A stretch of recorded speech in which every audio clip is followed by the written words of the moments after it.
As most of you know, I've been doing a series about people that have come back to the Lord or come to the Lord for the first time and what we can learn from them.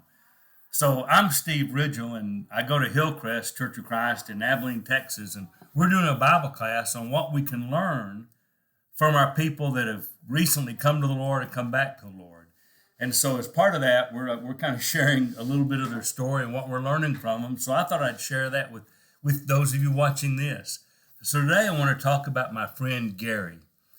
Gary was baptized as a young person, probably 12 or 13. His parents started sending him to church. They didn't really take him as much as he went a lot on his own, but he did, and he was baptized and stayed fairly faithful until he went to college.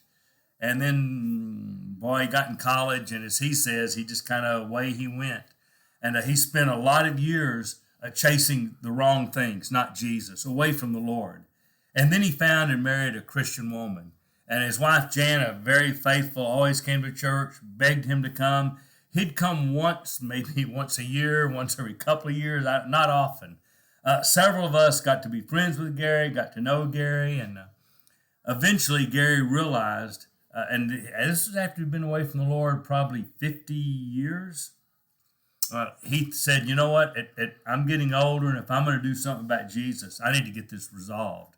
And I really appreciated Gary's approach because it wasn't I've got to run back to Jesus so in case I die. It was I need to decide if I want to come home or not. And he wrestled with it. And then he decided he would come home. And boy, and he did. He came home with a vengeance. He's been active in reaching other people. His son's girlfriend is now a Christian, and a lot of that's due to Gary's influence and how he and Jana work with Uliana.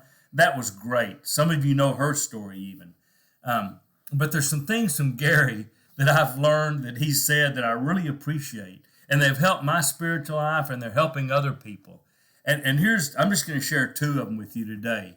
One thing, not long after Gary came back to the Lord, he said this: I've got to find a different set of friends. I've got to find better friends. And what he meant by that was he needed to associate with people that were committed to following Jesus. And so there ended up being, when it was all said and done, there's a group of four of us, Gary and I, and one of our elders, CD, and one of our men that's about to be an elder, Kelly.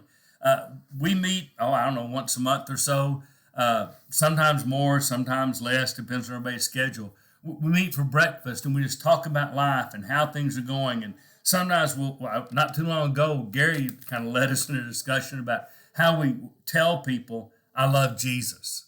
It was really, they're just good things, and it's a way to keep us all connected, be sure we're all on track, but help each other keep committed to following the road we're on. So that's really good advice. Get good friends if you're going to come back to the Lord or if you're going to be new on your journey. Second thing he said that I really appreciated, we're sitting at breakfast one morning, and Gary says this: it's really a pretty easy decision. Follow Jesus or don't follow Jesus. And I thought, yeah, when you boil it all down, that's right. It is. Just make that decision. But then he said this that's really been helpful in my everyday spiritual life and helpful for others. Just make the decision. But sometimes you need to remember you have to make it every day and sometimes several times a day. And that's right. It's an easy decision, in or out with Jesus. But you have to make it every day and sometimes several times a day. So I appreciate Gary for what he's reminding me, helping me grow spiritually, and we've used his some of his Garyisms a lot to help our new Christians live more faithful. So thank you, Gary, for teaching me to remember, make that decision every day and sometimes several times a day.